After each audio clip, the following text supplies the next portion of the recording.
Carolina Jaramillo es administradora de empresas con énfasis en mercadeo y recursos humanos, gestora cultural, artista plástica, muralista, fundadora y actualmente directora ejecutiva de Fundiverarte, que dio origen al Museo Libre de Arte Público de Colombia en la ciudad de Cali. Carolina Jaramillo, una caleña y administradora de empresas, decidió radicalmente convertirse en artista, a pesar de no tener una formación académica en artes. Sus primeros años fueron difíciles, enfrentando la exclusión de galerías y museos que preferían artistas con más trayectoria. Con el tiempo, su obra fue reconocida internacionalmente, exhibiéndose en ciudades como Miami, Nueva York y París. Hoy conoceremos la historia y la obra de esta artista caleña. Muy buenas tardes, amigas y amigos. Bienvenidos a su programa El Ágora, Charlas con Ángela. Hoy estamos con Carolina Jaramillo. Carolina, es para nosotros un gran gusto tenerte en nuestro programa. Bienvenida. Ay, un gusto para mí estar aquí hoy acompañándolos y tener la oportunidad de hablar contigo, Ángela, y bueno, contar un poco de todo lo que estamos haciendo para la ciudad. Gracias, Carolina. Primero que todo, me voy a meter a tu rancho y te voy a preguntar, tú naciste en Cali, ¿cómo fue tu infancia en esta ciudad? Bueno, la verdad es que fue una infancia muy linda, muy rodeada de familia, de amigos, el colegio, y siempre fui como muy metida hacia el arte desde muy pequeña. Tenía esa venita de que por estos lados era que me iba a enfocar en mi vida. ¿Tú en dónde estudiaste? Pues desde chiquita empezaste ya pensando en lo del arte, pero viene de herencia, tus papás. ¿Cómo fue esa parte, digamos, de tu interés en las artes? Y además, ¿a qué colegio fuiste? Bueno, yo estuve primero en el Sagrado Corazón. Ahí estuve hasta segundo de primaria, pero me diagnosticaron dislexia y pues me cambiaron de colegio y ahí mi mamá me metió al Sagrado Corazón y ahí estuve toda mi vida hasta que me gradué. Fue un colegio muy lindo porque era pequeño, muy familiar, con muy buenas bases en muchos sentidos desde... No, pues como desde los valores y desde ese trabajo en la comunidad, y también pues como en la parte académica me pude desarrollar de una muy buena manera en esta institución. Y cuando chiquita, yo desde siempre mis cuadernos tenía muy mala ortografía y o sea, por la mala ortografía yo escribía muy mal para que no entendieran los profes y no pudieran ver mis errores de ortografía, que es una secuela de la dislexia. Y llenaba mi cuaderno de jeroglíficos, siempre estaba como poniendo en vez de palabras dibujos, siempre en mis cuadernos tenían dibujos mientras prestaba atención, iba pintando, iba dibujando. Para mí, cuando me iba bien en el colegio, mi regalo mayor era una caja de colores Primacolor. Me acuerdo que mi mamá me llevaba a la 14 a comprarlo y yo pues apenas recibía esa caja con todo ese montón de colores, yo no me volvía a despegar de los cuadernos y de los libros de pintar. Y yo recuerdo, Ángela, este es como que uno de mis primeros recuerdos, que yo tenía como 7 años y me sentaba así a mirar los cuadros que habían en la casa de mi mamá y yo soñaba con que todos esos cuadros tuvieran mi nombre, ¿no? Estuvieran firmados por mí. Y un día, porque era bastante dañina, era juiciosa pero dañina, le firmé todos los cuadros a mi mamá. En ese entonces se usaba enmarcarlos en passepartout y todos los passepartout decían Carolina Jaramillo. Mi mamá, obviamente, el regaño que me pegó fue horrible, pero ese era otro indicio de que lo que yo quería era estudiar artes.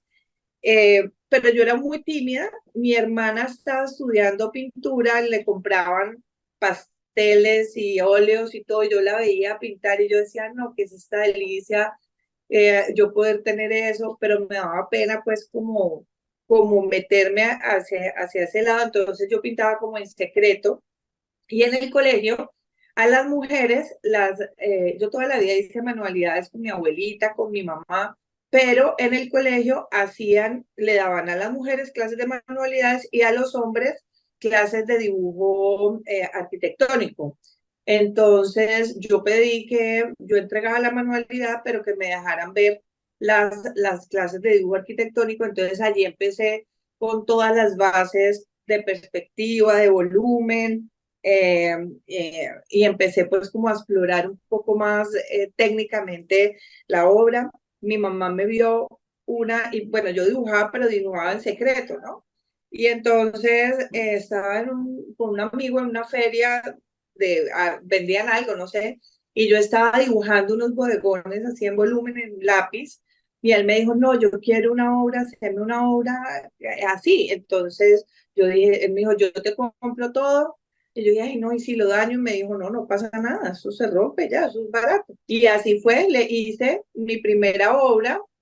Mi mamá la vio y cuando la vio, esto te estoy diciendo que tenía 12 años, pues. Y entonces mi mamá dijo, no, tiene talento, la voy a meter a clases. Y entonces me metieron a clases primero con pastel y empecé a pintar y a pintar y desde el inicio todo lo que pintaba se vendía, la gente lo quería tener. Entonces, digamos que como que era afortunada porque no era como los que tenían, los artistas que tienen que meter la obra debajo de la cama, sino que la gente poco a poco, ay, no, yo quiero esto y me mandaban a hacer. Obviamente, pues eran obras de 50.000 pesos, pero tuve la fortuna que la gente se conectó con mi obra desde siempre y eso me permitía trabajar y hacer más y más. Luego ya mi papá siempre le ha gustado el arte, pero pues realmente en mi familia, artistas, no. Claro que tenemos como la vena del botero. Yo soy Jaramillo y Sasa Zuluaga Londoño Ángel Botero. Y por el Botero, pues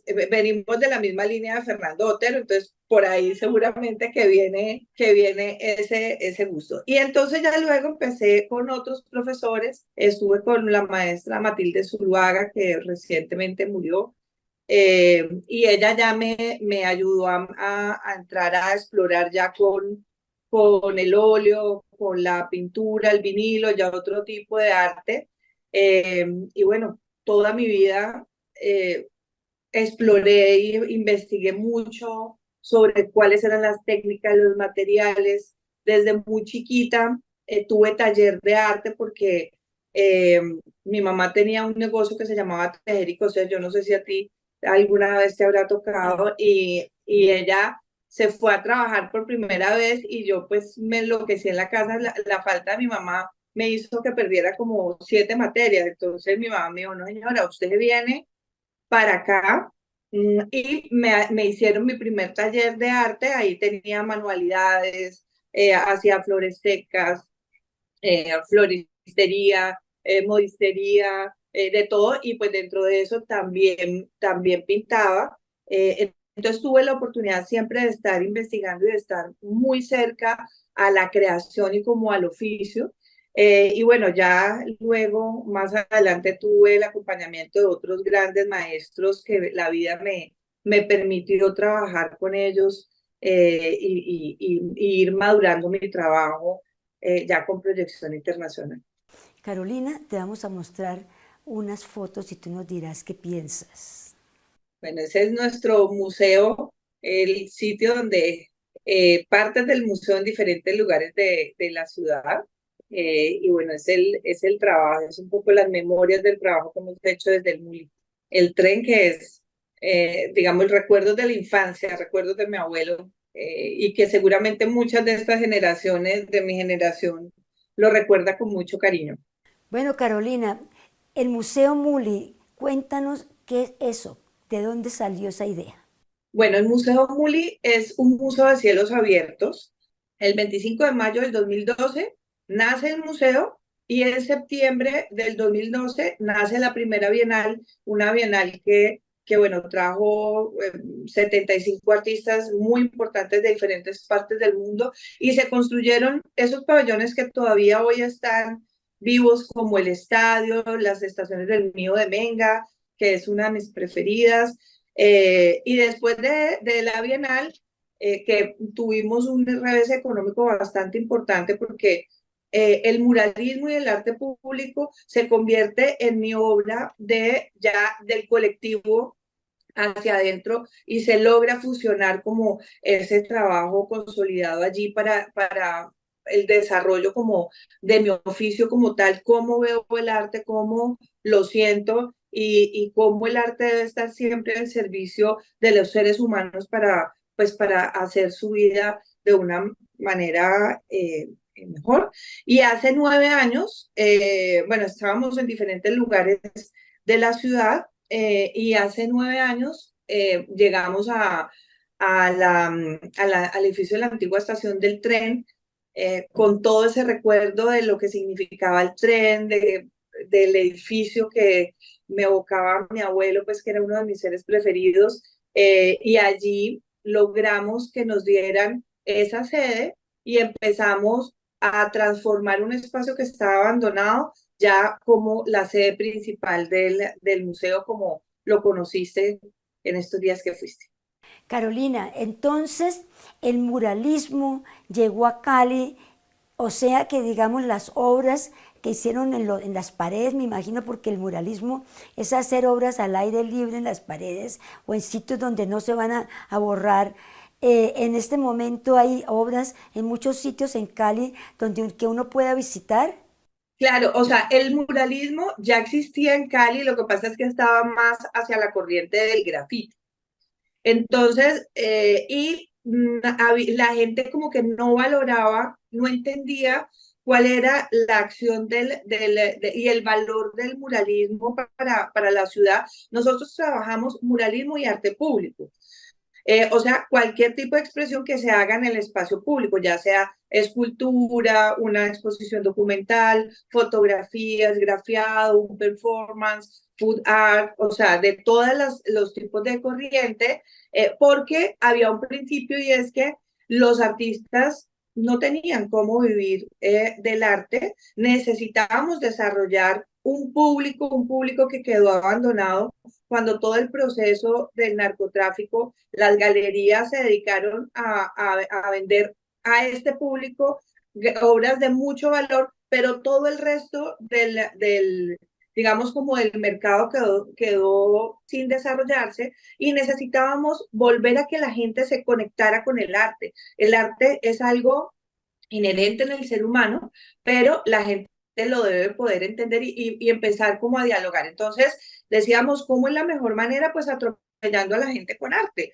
Y si queremos desarrollar públicos, pues hay que entender que hay personas que se conmueven con una escultura, otros con un mural, otros con figurativo, otros con el abstracto. Entonces deberíamos llenar la ciudad de una variada expresión de arte para que la gente empezara a conectarse. Y hoy en día debo decir que, o sea, mostramos una forma diferente de hacer arte público y lo otro es que cuando la gente venía a decir, no, ay, vea, vengan aquí con sus artistas como si fueran míos y les damos la pintura y ustedes se explayan felices.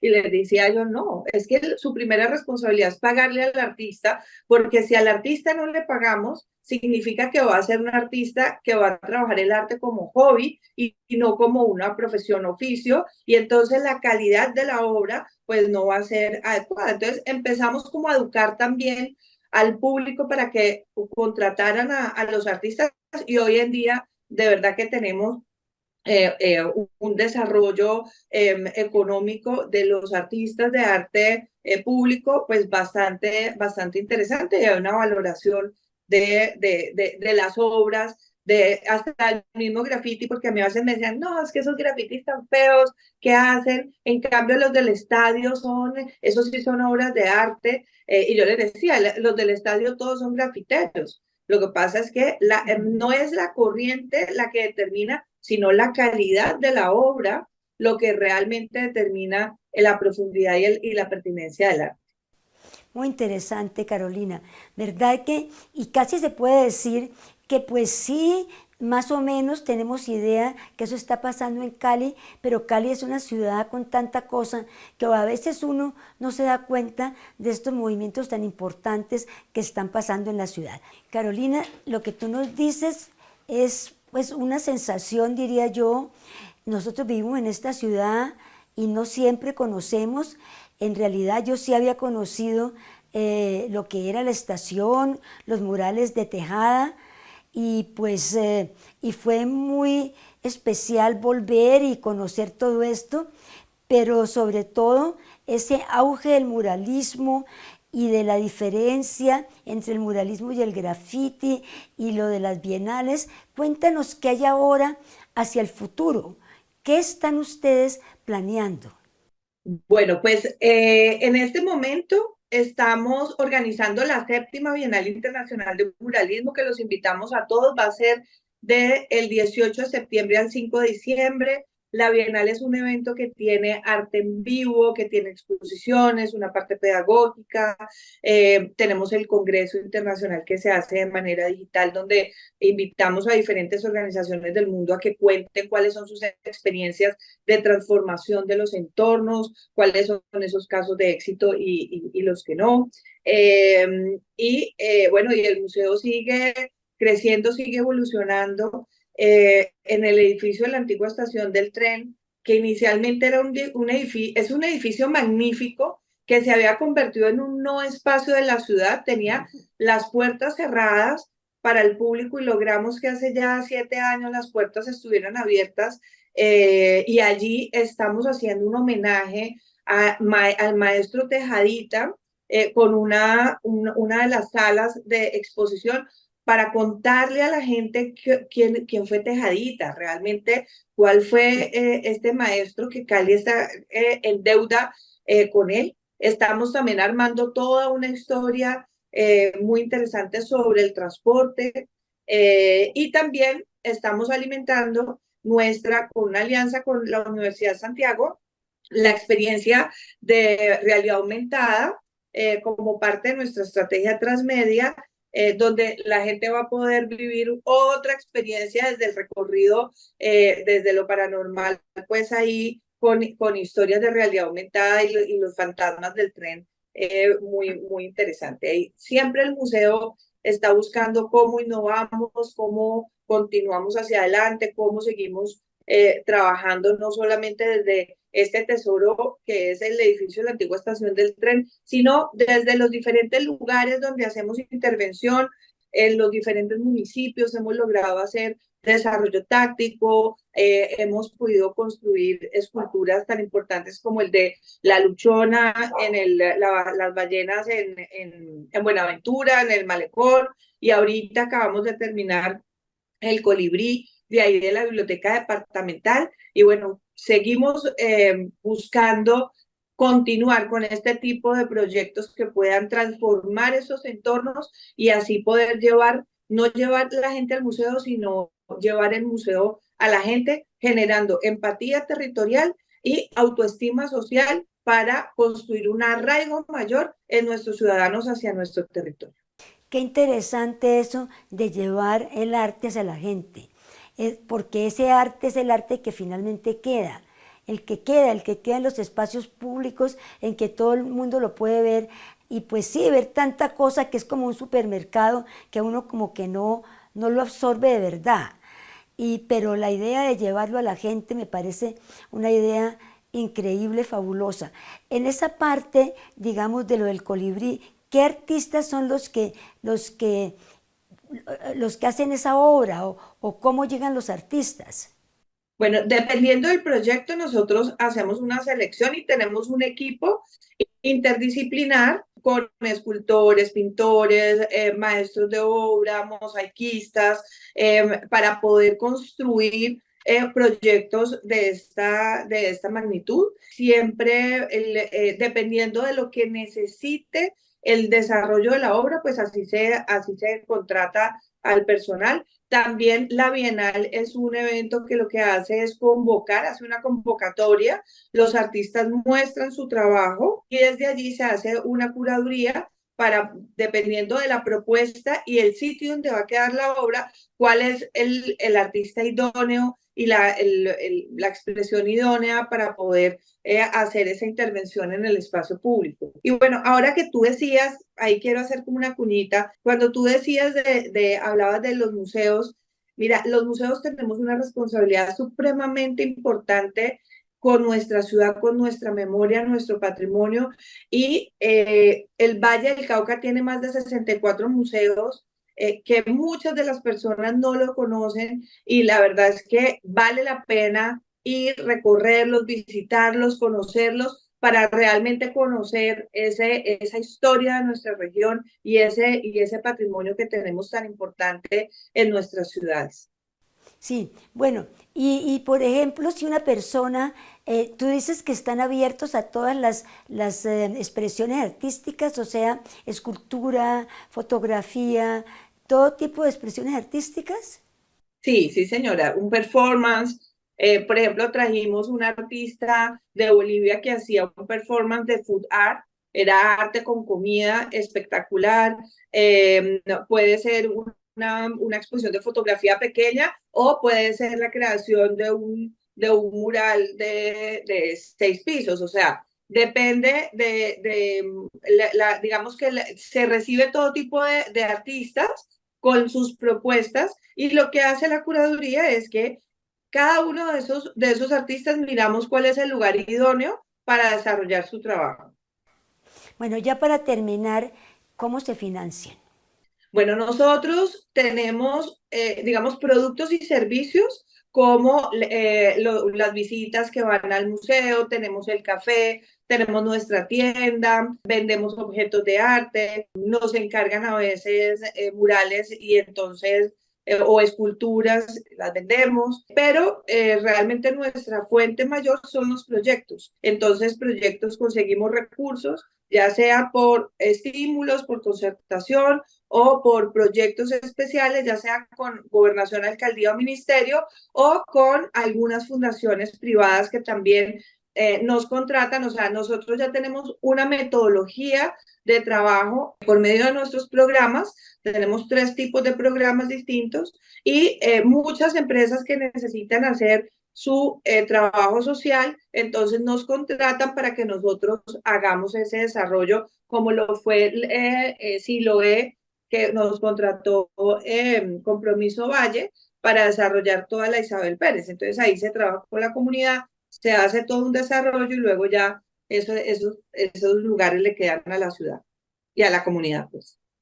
Ah, ya entiendo, ¿no? Pues en realidad es un proyecto, pues muy grande y muy ambicioso, y verdaderamente pues muy orgullosos estamos de que estés ahora en Cali después de haber andado por muchos lados del mundo, y qué bueno que en algún momento de tu vida decidiste que el arte era lo tuyo y que eso era lo que querías hacer para poderlo regalar a Cali, esta gran oportunidad. Y además, pues la Bienal también coincide con el COP16, o sea que público es lo que va a haber. Bueno, y la invitación es que yo pienso que uno debe ser feliz, y para ser feliz debe buscar algo donde uno encuentre ese propósito de vida, donde su trabajo sea maravilloso, que le genere a uno ese placer y esa alegría en el corazón, y que uno busque cuál es ese talento con el que uno navega de manera fluida, y que lo hace feliz como parte también de la construcción de ciudad, de cómo vemos nuestros entornos y nuestros alrededores con unos ojos distintos, que podamos vivir y disfrutar de esta Cali maravillosa, para que todos los días podamos crecer y le podamos construir un futuro diferente a nuestros hijos, a nuestros nietos, y que Cali, bueno, siga creciendo y nos la disfrutemos, porque Cali tiene tesoros ocultos que vale la pena recorrerla, y una manera fácil de recorrerla y de encontrarla y de disfrutarla es visitando todos los museos que tenemos en el Valle del Cauca. Así que los invito a que conozcan y reconozcan la ciudad de una manera segura a través del Museo Muli y a través de los demás museos que tenemos. Maravilloso, Carolina. Muchísimas gracias por habernos acompañado en este programa y por esa lección de cómo verdaderamente ser feliz.